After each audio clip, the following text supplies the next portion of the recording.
Hi. Hi. Great to meet you. Likewise. Adda, this is your beautiful book. How has your nationality, your country, your culture influenced your writing?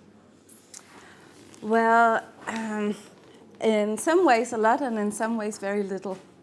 Because I'm very fond of reading literature that I don't really know too much about.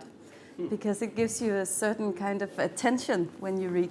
Yes. When you don't know what to expect, then you keep your eyes open in a different way.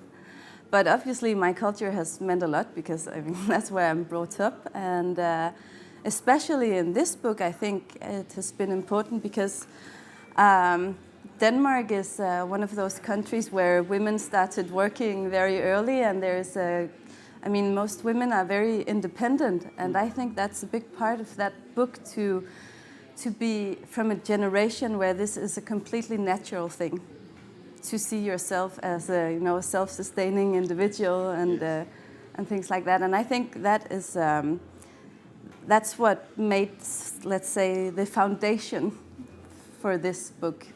And then on top comes a lot of other things, but without this knowledge of how a society with very independent and self-sustaining women, and being one myself and thinking of it as a natural thing.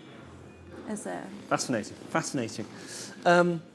Obviously, one of the things about winning the European Union Prize for Literature is that it's going to change things to a certain degree for you and your writing. How do you think that might influence you or affect you? Well, practically speaking, I hope it will sell some books that will allow me to... Very good, so do I, yes. to write some more. Yes. Because that's, of course, where it all starts, that you have the time to actually sit down and write, and you don't have to have other kinds of jobs on the side to make your living. Because obviously, the more hours you have, the better the result is. That's my experience. So I hope that it will give me some more time to write. And then it's always nice to have a recognition that somebody actually reads what you're writing. Yes. Yeah. Very good. And on that point of recognition, how does it feel, the concept that now, with winning the European Union Prize for Literature, your book is going to reach a much wider audience, both in Europe and indeed beyond Europe? Well, that's very exciting. I hope it will happen, and I would love to hear the reaction from people from different cultures. That would be very interesting to see how it is perceived, because that's also a very interesting part of writing. That is to see how different people perceive your words, and especially in this case, people have had a lot of different interpretations of exactly that book. The other ones I wrote, there was more uniform interpretation of them, but exactly this one has created a lot of different comments, I would say.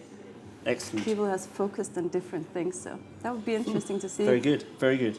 Now the cover of this is this beautiful sea with a woman floating on some kind of surfboard, and it's very kind of tropical. Yeah. Presumably this isn't Denmark. Where do you actually write?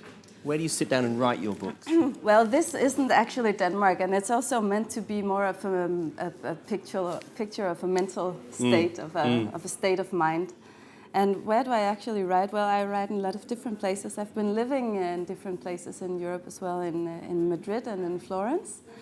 And so the things I write, they take place all over Europe.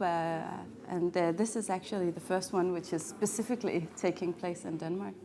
And where do I sit and write? Wherever I can. I mean, I have a small girl at home, and she makes life difficult for her. Of course, yes. So I try to sneak into corners and things like that. Yeah. And then I have an office. Recently, I just found it necessary to get myself an office. Otherwise, it just wouldn't be possible to keep on writing. So. Good. Well, we'd like you to keep on writing. So what is next for you? I just finished the libretto for an opera, which will be staged in Denmark in 2011. Yeah. And I like to work on different projects at the same time. There's sort of this synergy effect it gives me. So I'm working at a collection of poems. I'd like to return a bit to poetry, and at the same time I'm working at a novel, which is it's in the beginning of the novel. I'm still in the start of the process, but I'm hoping that it will be a bit different, a lot longer. It's a bit of a bigger project this time, but so I like to do very different things, and I like to switch genres once in a while. Yes. Or basically, I've never done anything else, but yes. Because that also gives me that sort of attention on what I'm writing. Yeah. I'm sort of trying to put behind me the automatic part of the work of writing. So I'm trying to. It sounds very exciting, and we hopefully we'll see you again here in one of the years to come. Yeah. Been lovely talking to you. Thank you very much. Thank you.